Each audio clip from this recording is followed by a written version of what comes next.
रावण कुंभकर्ण के विषय में सभी जानते हैं।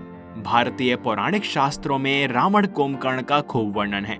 एक रावण संहिता नामक ग्रंथ तो रावण पर केंद्रित है। लंका में वह राक्षसों का राजा था, मगर अपने पिछले जन्म में वह राक्षस नहीं था। इस बारे में एक प्रसंग श्रीमद् भागवत महापुराण में भी मिलता है, जो कि रावण के पूर्व जन्म के विषय में है। उसके अनुसार भगवान श्री हरि विष्णु के वैकुंठ लोक में जय और विजय नाम के दो द्वारपाल थे।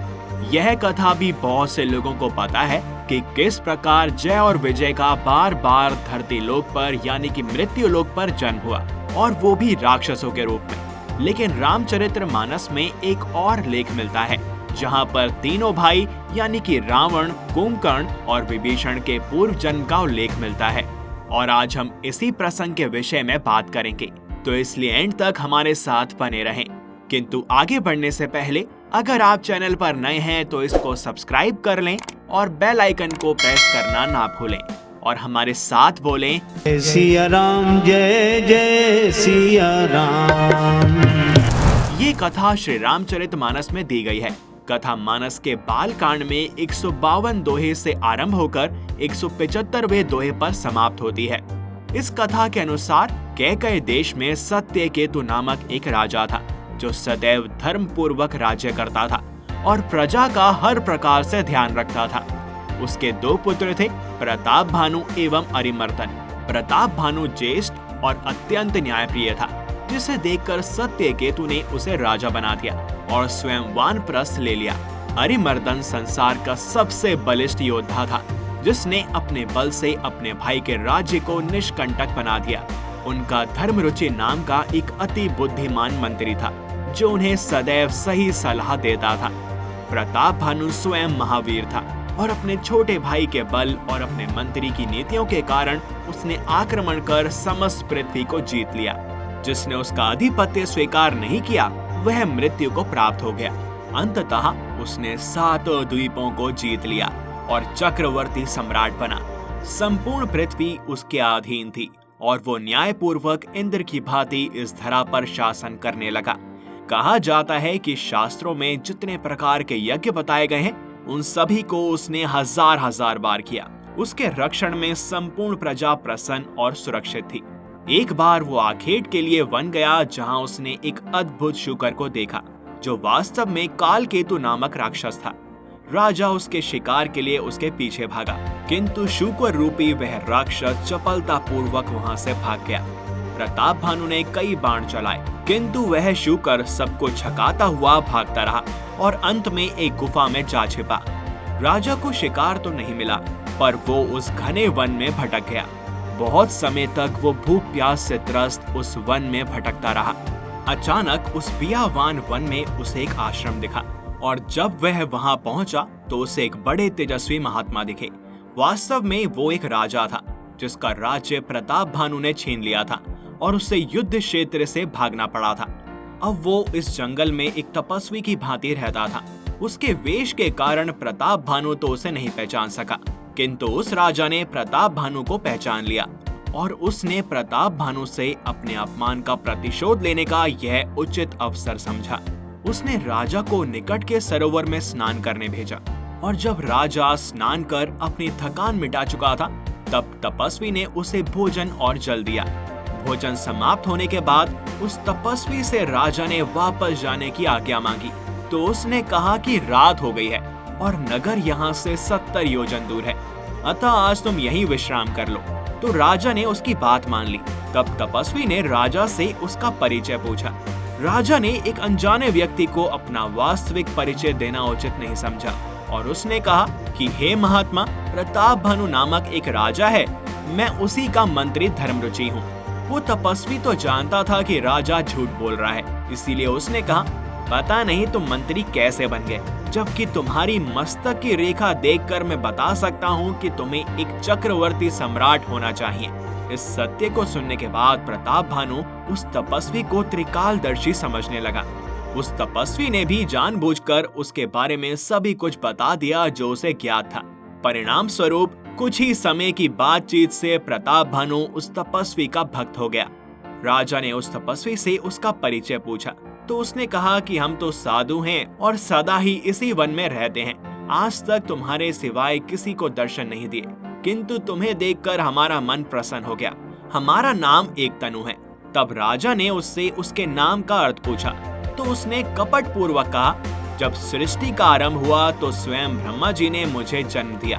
तब से आज तक मैंने दूसरा देह नहीं धरा और इसी कारण मेरा ये नाम है। जैसे जैसे समय बीतता जा रहा था, राजा का उस तपस्वी के प्रति भक्ति और विश्वास बढ़ता जा रहा था। और तब उस तपस्वी ने कहा कि मैं तुमसे बहुत प्रसन्न हूँ, इसीलिए तुम मुझसे कुछ मांग लो। संदेह मत करो, वो सारी इच्छाएं जो त्रिदेव पूरी कर सकते हैं, उन्हें मैं भी पूरा कर सकता हूँ। इसीलिए निसंकोच मुझसे जो भी चाहे वह मांग लो। यह सुनकर प्रताप भानु बड़ा प्रसन्न हुआ।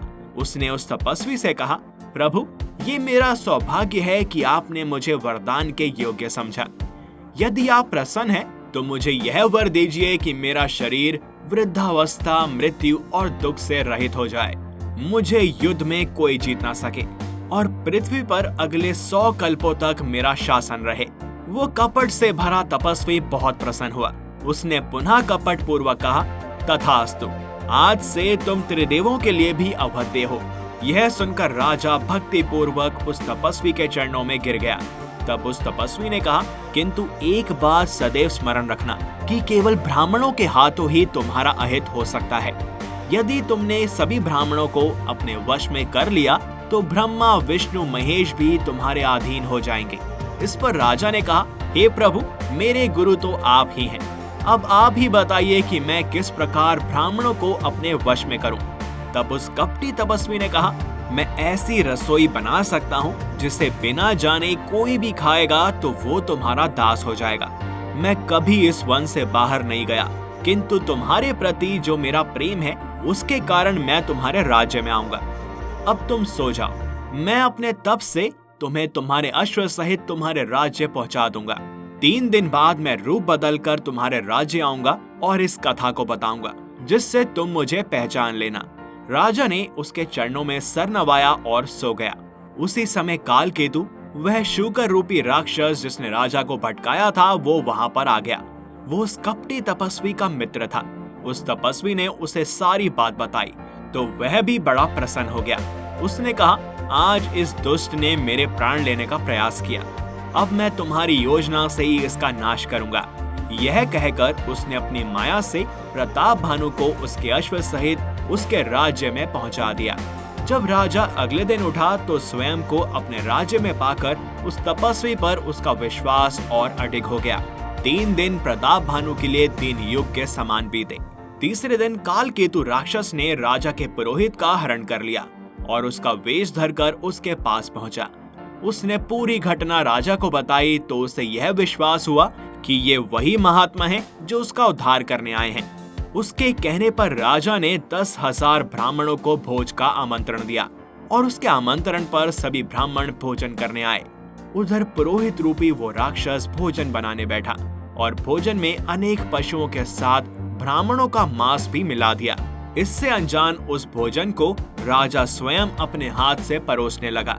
जैसे ब्राह्मणों ने उसे खाना चाहा, उस कालकेतु राक्षस ने स्वयं आकाशवाणी कर दी कि हे ब्राह्मणों, इस भोजन को मत खाओ, इसमें पशुओं के साथ साथ देवतुल्य ब्राह्मणों का मांस भी मिला हुआ है। यह सुनकर सभी ब्राह्मण भोजन छोड़कर उठ गए। राजा ने स्वयं जब निरीक्षित किया तो पाया कि आकाशवाणी सत्य थी, उस भोजन में मांस मिला हुआ था।